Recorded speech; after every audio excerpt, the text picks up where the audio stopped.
ನಮಸ್ಕಾರ, ನೀವು ನೋಡ್ತಿದ್ದೀರಾ ಸ್ಪೀಡ್ ನ್ಯೂಸ್ ಕನ್ನಡ. ನಾನು ಪ್ರಿಯಾ ಸೋಮೇಶ್. ಈ ಡೇಟಿಂಗ್ ಆ್ಯಪ್ಗಳಿಂದ ಅಥವಾ ಈ ಪ್ರೀತಿ ಪ್ರೇಮ ಅನ್ನುವಂತಹ ಹೆಸರಲ್ಲಿ ಸಾಕಷ್ಟು ಮೋಸಗಳು ಹೋಗ್ತಾ ಇರ್ತಾರೆ, ಮೋಸಗಳನ್ನ ಮಾಡ್ತಾ ಇರ್ತಾರೆ. ಎಲ್ಲಿವರೆಗೂ ಮೋಸ ಹೋಗ್ತಾ ಇರ್ತಾರೋ ಅಲ್ಲಿವರೆಗೂ ಕೂಡ ಮೋಸವನ್ನು ಮಾಡೋರು ಇದ್ದೇ ಇರ್ತಾರೆ. ನೋಡಿ, ಇಲ್ಲಿ ರಿಯಾ ಅನ್ನುವಂತಹ ಒಬ್ಳು ಹುಡುಗಿ ಒಳ್ಳೆ ದುಡ್ಡಿರುವಂತಹ ಕುಳನನ್ನು ಬೀಳಿಸ್ಕೊಳ್ತಾಳೆ. ಮಾತಿನಲ್ಲೇ ಅವನನ್ನು ಕಂಪ್ಲೀಟಾಗಿ ಮರಳು ಮಾಡ್ತಾಳೆ. 3 ತಿಂಗಳಲ್ಲಿ ಎಷ್ಟು ದುಡ್ಡನ್ನ ದೋಚ್ಬೋದು ಹೇಳಿ? ಒಬ್ಬ ಬಾಯ್ ಫ್ರೆಂಡ್ ಹತ್ರ ಒಬ್ಬ ಬಾಯ್ ಫ್ರೆಂಡ್ ಕೂಡ ಎಷ್ಟು ದುಡ್ಡನ್ನ ಕೊಡ್ಬೋದು? ನಾನು ಲೋಕಲಾಗಿ ನಾರ್ಮಲಾಗಿ ಕೇಳಿರೋದ್ರಿಂದ ಸಂಜೆ ಆದರೆ ಪಾನಿಪುರಿ ಗೋಬಿ ಮಂಚೂರಿ ಕೊಡಿಸಿ, 2 ಜೊತೆ ಬಟ್ಟೆ ಕೊಡಿಸಿದ್ದೇನೆ, ಚಪ್ಪಲಿ ಕೊಡಿಸಿದ್ದೇನೆ ಅಂತ ಕೇಳಿದ್ದೀವಿ. ಆದರೆ ಈ ಒಬ್ಬ ಮೂರ್ಖ ಅಂತಲೇ ಹೇಳ್ಬೋದು. 1.66 ಕೋಟಿ ರೂಪಾಯಿ ಅವಳಿಗೋಸ್ಕರ 3 ತಿಂಗಳಲ್ಲಿ ಖರ್ಚು ಮಾಡಿರುವಂತಹ ಹಣ, ಅವಳಿಗೆ ಕೊಟ್ಟಿರೋದು ಖರ್ಚು ಮಾಡಿರೋದೆಲ್ಲ ಸೇರಿ 1.66 ಕೋಟಿ. ಎಷ್ಟು ಡೇಟಿಂಗ್ ಆ್ಯಪ್ಗಳಲ್ಲಿ ಮೋಸ ಆಗ್ತದೆ, ವಂಚನೆ ಆಗ್ತದೆ. ಅದು ಡೇಟಿಂಗ್ ಆ್ಯಪ್ಗಳು ತಪ್ಪೋ ಅಥವಾ ಇನ್ನೊಂದು ತಪ್ಪೋ ಗೊತ್ತಿಲ್ಲ. ಬಟ್ ಜನರು ಎಷ್ಟು ಮೂರ್ಖತನದಿಂದ ವರ್ತಿಸ್ತಾ ಇದ್ದಾರೆ. ಇದು 5G, ಎಲ್ಲರೂ ಕೂಡ ಇಂಟೆಲಿಜೆನ್ಸ್, ಎಲ್ಲರೂ ಕೂಡ ಬ್ರಿಲಿಯಂಟ್, ಎಲ್ಲರೂ ಕೂಡ ಎಜುಕೇಟೆಡ್ಸ್ ಅಂತ ಹೇಳ್ಕೊಂಡು ಓಡಾಡ್ತಿರ್ತಾರೆ. ಒಬ್ಳು ಹುಡುಗಿನ ನಂಬಿ ಒಂದಷ್ಟು ಮಾತುಗಳಿಗೆ ಮರಳಾಗಿ 1.66 ಕೋಟಿ ಖರ್ಚು ಮಾಡಿರುವಂತಹ ಭೂಪನ ಹೆಸರು ಬಂದು ಸೌರವ್ ಅಂತ ಹೇಳ್ಬಿಟ್ಟು, ಈ ಸೌರವ್ ದುಬೆ ಅನ್ನುವಂತಹ ಟೆಕ್ಕಿ, ಇವನು ಕೂಡ ಇಂಜಿನಿಯರ್, ಆಕೆ ಕೂಡ ಇಂಜಿನಿಯರ್, ಇಬ್ಬರಿಗೂ ಕೂಡ ಒಳ್ಳೆ ಸಂಬಳ ಬರ್ತಾ ಇತ್ತು. ಬಟ್ ಈತ ಮಾಡಿರುವಂತಹ ಕೆಲಸ, ಎಲ್ಲ ದುಡ್ದಿರೋ ದುಡ್ಡನ್ನು ತಗೊಂಡು ಆ ಒಂದು ಹೆಣ್ಣಿನ ಮೇಲೆ ಸುರಿದಿದ್ದಾನೆ. ಈಗ ನನ್ನಿಂದ ದುಡ್ಡನ್ನೆಲ್ಲ ಕಸಿದ್ಕೊಂಡಿದ್ದಾಳೆ, ನನಗೆ ಅನ್ಯಾಯ ಆಗಿದೆ, ನನ್ನನ್ನು ಮದುವೆ ಆಗ್ತೀನಿ ಅಂತ ಹೇಳಿದ್ಲು, ಇವತ್ತು ನನ್ನ ಮದುವೆ ಆಗ್ತಾ ಇಲ್ಲ, ಏನಾದರೂ ಮಾಡಿ ಅಂತ ಪಾಪ ಪೊಲೀಸರ ಮೊರೆ ಹೋಗಿದ್ದಾನೆ ಆ ಒಬ್ಬ ವ್ಯಕ್ತಿ. ಆದರೆ ಒಂದಷ್ಟು ಜನ ಉಗಿತಾ ಇದ್ದಾರೆ ಮುಖಕ್ಕೆ. ಈಗ ಅರೇಂಜ್ ಮ್ಯಾರೇಜ್ ಅಂತ ಹುಡುಗಿ ನೋಡಿದವ್ರನ್ನೇ ಮದುವೆ ಆಗೋದು ಕಷ್ಟ ಆಗಿದೆ. ನೀನು ಡೇಟಿಂಗ್ ಆ್ಯಪ್ನಲ್ಲಿ ನೋಡಿ ಅವಳಿಗೆ 1.5 ಕೋಟಿ ರೂಪಾಯಿನ ಅವಳು ಎದೆ ಮೇಲೆ ಸುರಿದು ಈಗ ಅವಳು ನನ್ನ ಮದುವೆ ಆಗ್ತಿಲ್ಲ ಅಂತ ಕೇಳ್ತಾ ಇದೆಯಲ್ಲ ಅಂತೇಳ್ಬಿಟ್ಟು ಒಂದಷ್ಟು ಜನ ಮುಗ ಉಗಿತಾ ಇದ್ದಾರೆ. ಸೊ ನಾನು ಮದುವೆ ಮಾಡ್ಕೊಳ್ತೀನಿ ನಾನು ನಿನ್ನ ಬಿಟ್ಟು ಬೇರೆ ಯಾರನ್ನೂ ಮದುವೆ ಆಗಲ್ಲ, ನನಗೆ ನೀನೇ ಬೇಕು, ನೀನೇ ನನ್ನ ಚಿನ್ನ, ನೀನೇ ನನ್ನ ಮುದ್ದು ಅಂತ ಹೇಳ್ಬಿಟ್ಟು ಪೂಸಿಯನ್ನು ಹೊಡೆದು ಇಷ್ಟು ದುಡ್ಡನ್ನು ತೋಚಿದಾಳೆ. ಈಗ ಆ ಮಾತೆಲ್ಲ ಪಾಪ ನಿಜ ಇರ್ಬೋದು, ಅವಳು ತುಂಬ ಒಳ್ಳೆಯವಳು, ಅವಳು ಹೇಳೋದೆಲ್ಲ ನಿಜ ಇರ್ಬೋದು ಅಂತ ಹೇಳ್ಬಿಟ್ಟು ಬದಿ ದುಡ್ಡನ್ನೆಲ್ಲ ಅವಳ ಮೇಲೆ ಸುರಿದಿದ್ದಾನೆ. ಈಗ ಪಾಪ ಕೊನೆ ಹಂತಕ್ಕೆ ಬಂದಿದ್ದಾನೆ ದುಡ್ಡಿಲ್ದಲೆ.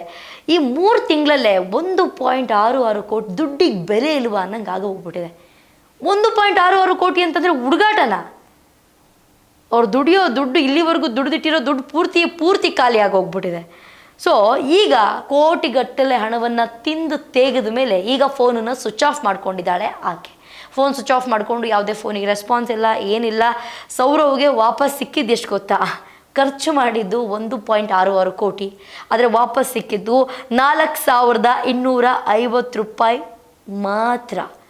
ಇನ್ನೂ ಬರಬೇಕಾದಂತಹ ಹಣ ಏನಿದೆ ಅದನ್ನು ನೀಡಬೇಕು ಅಂತ ಹೇಳ್ಬಿಟ್ಟು ರಿಯಾ ಹತ್ರ ಕೇಳಿದ್ದಾನೆ. ರಿಯಾ, ನನಗೆ ಕೊಡಲೇಬೇಕು, ನೀನು ಸ್ವಿಚ್ ಆಫ್ ಮಾಡ್ಕೊಬೇಡ, ನನ್ನ ದುಡ್ಡು ನನಗೆ ವಾಪಸ್ ಕೊಡು, ನೀನು ನನ್ನ ಮದುವೆ ಆಗಲ್ಲ ಅಂತ ಇವನು ಪಾಪ ಬಾಯ್ಬಿಟ್ಟು ಹೇಳಿದ್ದಾನೆ. ಅದೇ ತಕ್ಷಣ ಆಕೆ ಫೋನನ್ನು ಸ್ವಿಚ್ ಆಫ್ ಮಾಡಿಕೊಂಡು ಎಸ್ಕೇಪ್ ಆಗಿದ್ದಾಳೆ. ಫೋನ್ ಯಾವಾಗ ಸ್ವಿಚ್ ಆಫ್ ಆಯಿತು ಆಗ ಈತನಿಗೆ ಗೊತ್ತಾಗಿದೆ, ಓಕೆ ಇನ್ನು ಮೇಲೆ ನನ್ನ ರಿಯಾ ಜೂಟ್ ಆಗಿದ್ದಾಳೆ, ಇನ್ಮೇಲೆ ನನ್ನ ರಿಯಾ ಸಿಕ್ಕಲ್ಲ ಅಂತ ಹೇಳ್ಬಿಟ್ಟು ಆ ನಂತರ ಗೊತ್ತಾಗಿದೆ. ಆ ನಂತರ ಹೋಗ್ಬಿಟ್ಟು ಸ್ಟೇಷನಲ್ಲಿ ಒಂದು ಕಂಪ್ಲೇಂಟನ್ನು ಕೊಟ್ಟಿದ್ದಾನೆ. ಸೌರವ್ ಹೋಗ್ಬಿಟ್ಟು ಈ ಆಗ್ನೇಯ ವಿಭಾಗದ ಸೈಬರ್ ಕ್ರೈಮ್ ಪೊಲೀಸ್ ಠಾಣೆಗೆ ಭೇಟಿಯನ್ನು ನೀಡಿ ದೂರನ್ನು ಕೂಡ ದಾಖಲಿಸಿದ್ದಾನೆ.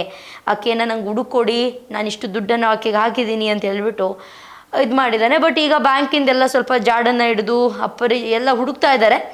ಬಟ್ ಇದ್ರ ಬಗ್ಗೆ ಎಚ್ಚರಿಕೆಯನ್ನು ಕೂಡ ಕೊಟ್ಟಿದ್ದಾರೆ ಒಂದಷ್ಟು ಜನರಿಗೆ. ಈ ರೀತಿಯಾದಂತಹ ಮೋಸಗಳು ನಡೀತಾ ಇರುತ್ತೆ, ಆದಷ್ಟು ಹುಷಾರಾಗಿರಿ, ಈ ರೀತಿಯಾದಂತಹ ಟ್ರಾಪ್ಗಳಿಗೆ ಬಲಿಯಾಗಬೇಡಿ ಅಂತ ಎಷ್ಟು ಬಾರಿ ಬಡ್ಕೊಂಡ್ರೂ ಅಷ್ಟೇ ಇಂಥ ಕೆಲಸಗಳು, ಇಂಥ ಕೃತ್ಯಗಳು ಪ್ರತಿನಿತ್ಯ ನಡೀತಾನೆ ಇರುತ್ತೆ ಅಂತಲೇ ಹೇಳಬಹುದು.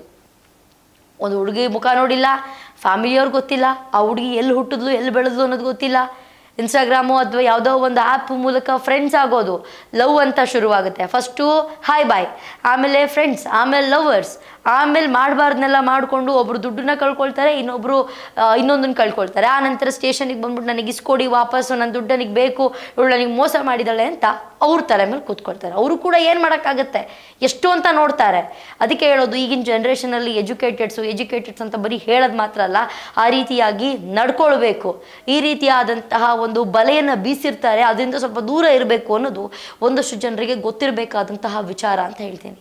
ಸೊ ಕೊನೆಯದಾಗಿ ಏನಾಗುತ್ತೋ ಏನೋ, ಅವಳು ಅವಳು ಕೂಡ ನಾಳೆ ದಿನ ಬಂದು ನನ್ನ ಹತ್ರ ಅಷ್ಟು ದುಡ್ಡಿಲ್ಲ ಅಂತ ಹೇಳಿದ್ರೆ ಇವನು ಕೂಡ ಸುಮ್ಮನೆ ಒಪ್ಕೋಬೇಕಾಗುತ್ತೆ. ಇನ್ನೇನು ಮಾಡೋಕ್ಕಾಗುತ್ತೆ, ಕಾದು ನೋಡಬೇಕು. ಇನ್ನು ಮುಂದೇನಾದರೂ ಒಂದಷ್ಟು ಜನರು ಈ ರೀತಿಯಾದಂತಹ ಆಮಿಷಗಳಿಗೆ ಬಲಿಯಾಗದಿರಿ ಅಂತ ಹೇಳ್ತೀನಿ. ಇದಾಗಿತ್ತು ಇವತ್ತಿನ ವಿಶೇಷ. ನೋಡ್ತಾ ಇರಿ ಸ್ಪೀಡ್ ನ್ಯೂಸ್ ಕನ್ನಡ, ಸುದ್ದಿ ನಿಮ್ಮದು, ವೇಗ ನಮ್ಮದು.